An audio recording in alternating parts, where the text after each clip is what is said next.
Tinawag ng Malacanang si former President Rodrigo Duterte na one man fake news factory when he said that President Ferdinand R. Marcos Jr. is becoming a dictator. Ano lang po yung masasabi niyo po rito? I'm leaning towards that statement na parang factory sila ng fake news. Parang ano bang tawag mo doon sa father faker? Father ng mga fake news, ganun, mother faker. Hindi ko alam kung paano tatawag natin sa kanila. Father faker, mother faker, o anong tawag sa mga anak nila? Fakeries?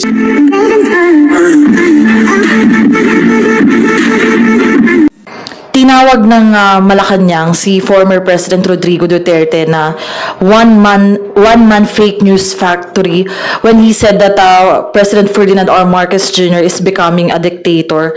Ano lang po yung masasabi niyo po rito? Well, ako dun sa statement, ang hirap po talaga Parang I'm leaning towards that statement na parang factory sila ng fake news, pati yung mga data nila, pati yung mga rally nila, para talagang parang ang tawag dito, parang literally factory ng fake news kung baga. Tapos pag hinold sila accountable ng tao, kakambyo naman sila na joke lang daw yun. Parang nagmumukha tuloy silang joke So, ewan ko, parang ano bang tawag mo doon sa hari na father faker? Father ng mga fake news, ganun, mother faker. Hindi ko alam kung paano tatawag natin sa kanila. Father faker, mother faker, o anong tawag sa mga anak nila? Fakerist? Para mga ganun yung dating nila, para mga super villains. Ewan ko ba? Ano nakukuha nila sa pag-imbento ng fake news saka paninira sa lalong-lalo na sa House of Representatives. Parang ngayon kasi nakikita nyo napaka-aktibo ng administrasyon, katuwang ang House of Representatives. Ang dami nating naibababang tulong sa tao, ang dami nating solusyon na nagagawa. Yung mga problema natin na nandyan, ang target natin, mahanapan ng solusyon. Pero bawat galaw sa bawat pagtulong sa taong bayan, pagbigay ng positive na response sa katulong, gagawa na naman nila ng fake news, saka mag-iimbento na naman sila ng hindi totoo na mga sitwasyon. So, ewan ko ba, parang faker, hater, parang gano'n yung mga dating nila. Mga ang tawag doon? Bad vibes. Diba? Ako, wala akong nakikitang indikasyon o karakteristik ang Pangulong Ferdinand Bongbong Marcos na masasabi kong leaning towards dictatorship. Diktador ba yung minumura ka? Ang tatay mo sinasabi kung ano-ano tatanggalin, i-exhume, tapos itatapon sa West Philippine Sea.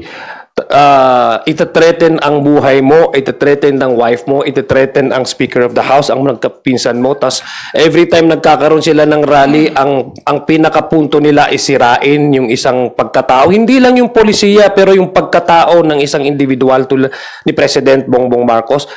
Tapos wala siyang ginagawa directly. He has all the power at his disposal, and yet he has doing nothing. In fact, ang mga response niya is so diplomatic. Characteristic ba yun ng isang diktador? I don't think so. Pangalawa, itong ginagawa ng administrasyong ito, he respects the separation of powers. He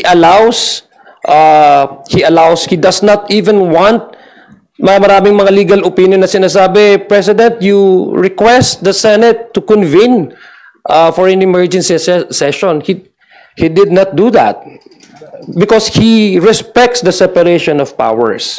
He allows all the agencies to work according to its mandates. That's not an indication, or that's not even an attribute of a dictator. Di ba? Wala naman ho sa administrasyon niya na may nakaupong citizen na Chief Justice na nakuwaranto o kinasuhan. Wala ho sa administrasyon niya na may sitting senador na kinasuhan at pinakulong. So there's no indication to me. Mag-midterm na po ang kanyang administrasyon. Wala pong indikasyon na nagsasabing, hindi nga ho siya vindictive In fact, hindi ko siya vindictive. Kung sa ibang leader po yon, mumurahin ka, tapos kung ano-ano ipagsasabihin sa yumao mong tatay. I mean, it's a human nature to really retaliate and get even. Wala ko siyang ginawa. Wala ko siyang sinabi na in a way na insultuhin niya yung nagsasabi or yung nagte-threaten sa kanya. Wala. So, it's far from it. So, I don't see any iota of him becoming a dictator. It's actually the opposite. Just to a quick add-on po na, sa mga recent presidents ng bansa natin, I could easily say na si Pangulong Bongbong Marcos yata yung isa sa pinakamabait na eh. It's very far from being a dictator. With all due respect to the people who are saying na dictator si President Bongbong, nakakalungkot kasi na, tayong mga Pilipino, we are attacking yung kapwa Pilipino natin. For what? Let's stop for a minute and think about it.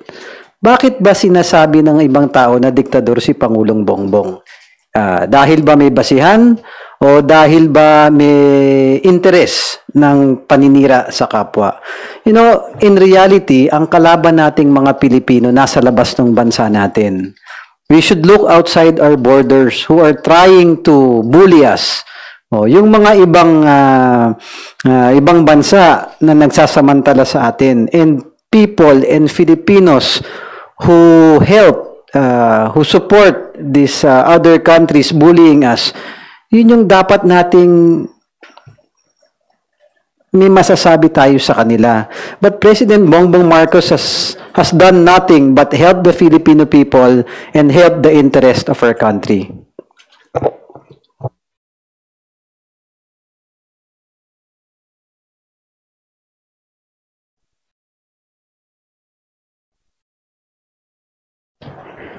Thank you, Mela. From Radio Pilipinas, you're recognized, Kat Porbes, for your questions.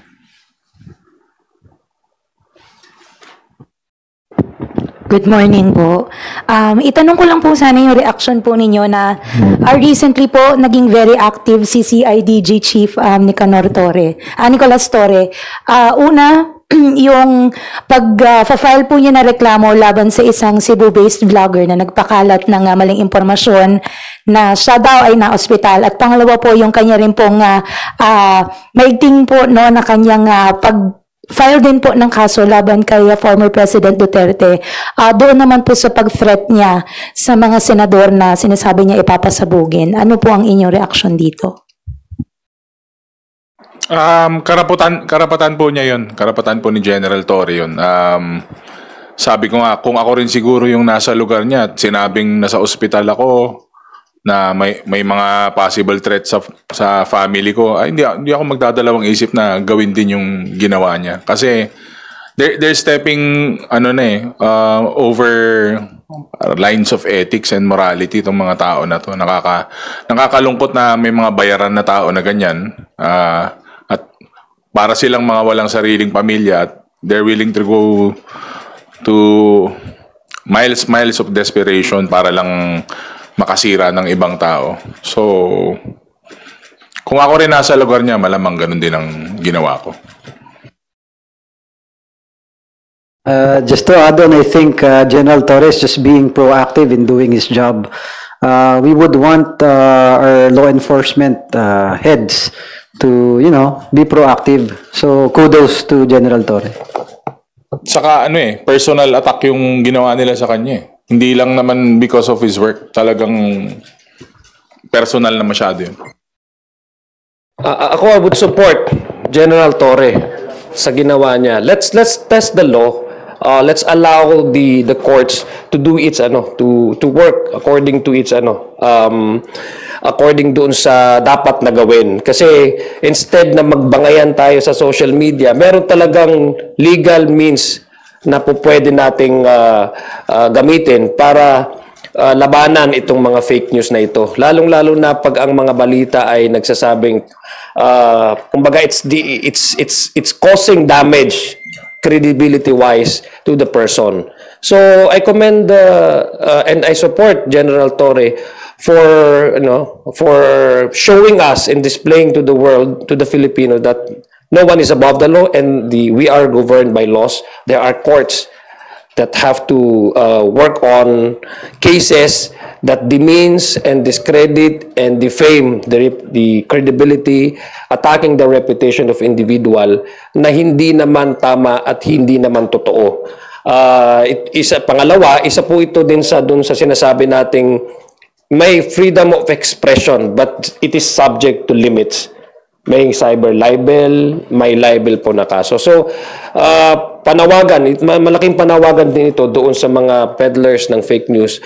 Huwag ho natin gagamitin yung wrong interpretation of the freedom of expression or speech na to a point na hindi na natin alam kung ano yung dapat anong nakakasira at anong nakakabuti sa mga sinasabi natin.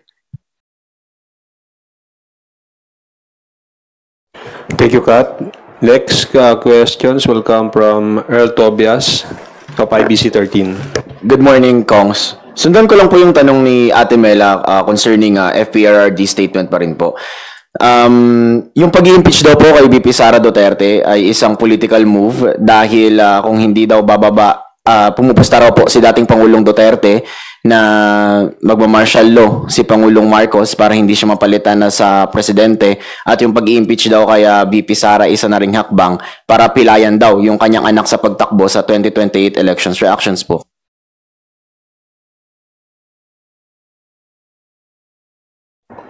Yung sa pagdeklara ng martial law, fake news po ulit. Hello, fake news, Mr. Fake News. Pero, puro fake news na lang lumalabas sa bunganga nyo, palitan nyo naman. Yun naman po yung sa impeachment, nakita pa naman po natin yan lahat during the Quadcom, during the budget hearing sa local government. Hindi pa nga po nasasagot si Mary Grace Piatos. Sagutin na muna nila yun. O yan, may impeachment na. Kaya nga umabot sa punto na ganyan kasi hindi nga masagot yung napakasimpleng tanong, sino ba si Mary Grace Piatos? Saan napunta yung mga pera na yan? Kaya wag muna kayo mag-fake news. But the former president is open naman eh. I mean, not really open. He's entitled naman to have his own opinion eh. Lahat naman tayo mayroong sariling interpretasyon sa lahat ng bagay na yun. Of course, you cannot discount the fact that the vice president is his daughter. So talagang sasabihin niya yun whatever is possible, whatever reasons that he may think behind itong impeachment. But the impeachment, if you go to the merits of the case, 215 complainants, members of this House, said that the VP deserves a day in court. And yung mga kaso naman po niya, it's not really connected with her partisanship or which party she belong to. These are brought about by the allegations and violations and of the joint circular when it comes to the utilization of the confidential funds. One of the articles of impeachment is brought about by the threats that she made publicly against the president, against the first lady and the speaker of the house, threatening their lives. So we should not divert from those the real issues at hand, no? Yun po yung focus ng impeachment na ito. Politika, darating naman yan sa mga eleksyon. There are ways para resolbahin ang politika, but this is already something beyond politics. This is about holding public official accountable to their actions. Thank you, Kongs. Follow-up lang po. Nasabi nyo nga po kanina na parang tuwing rally na lang may focus na sinisira na lang ulit yung mga ilang politiko. Umabot na po ba sa punto na parang concerning o nakaka-alarma na rin? Kasi parang may pattern na next rally po ba, ganito rin ulit yung magiging narrative? Sinong naninira? Yung concerning FPRRD statement pa rin po. Kasi last week, meron yung na-file nga ni General Torre na sedition kasi yung threat sa senador. Ngayon naman, towards the administration, may nakikita na po ba tayong pattern na tingin nyo po alarming na with their campaign? I'm sure it will intensify sa kampanya kasi nga po, ang contenders lang naman dun sa grupo nila is parang isa, dalawa. Yung iba, yung mga bira ng bira sa presidente, sa House of Representatives, sila yung mga number 50, number 40. Kumbaga sinasakyan nila yung kasikatan ng presidente saka ng nagagawa niya eh. Parang wala lang, sumasakay sila, naninira sila, hindi naman sila umaangat sa survey. Feeling ko nga pag tumakbo ko, baka mas mataas pa ako sa kanila eh. Parang feeling ko masikat ako ng konti sa kanila. Kasi lagi na lang nilang ginagamit. Naghahanap sila ng ibabato sa house. Sinasakyan nila yung kasikatan. Kasi sumisikat ka pag gumagawa ka ng magagandang bagay. Hindi yung mga hindi magagandang bagay. Hindi kasi sikat doon. Eh siyempre, sasakyan nila. Ang daming achievements, ang daming ginagawa, ang daming solusyon na napoprovide. Ito namang mga nasa dulo ng mga tumatakbong senador, kung ano-ano na lang ini-issue para lang, siyempre, mag-grab sila ng media mileage, di ba? Di ba? Sasakyan natin to para, sumikat tayo. Ang problema puro paninira naman. Plataforma kaya ilatag nila. At hindi paninira, tignan natin, baka umangat ng konti sa survey, mas maganda. Kasi ang tao, naghahanap ng resulta yan, naghahanap ng magandang plataforma yan. Kahit naman sa lugar, sa probinsya, sa school government, kailangan na ilalatag mo, plataforma, hindi yung, andyan ka na naman, tuwing kampanya. Sesementohin mo lahat ng hindi na semento, papasemento mo yung dagat. Ang dami nyo, you will promise the heavens to the people. Nasaan ka ba nung dalawang taon at kalahati? Wala ka naman. Yung mga nandyan nagsisilbi na nakaupo, nandyan sila for how many years? For how many months na nagsisilbi? Tapos pupunta ka dito, sasakyan mo yung issues, yun ang pangkampanya nila. Kaya kung ako sa kanila, plataforma ang ilatag nyo, wag yung paninira.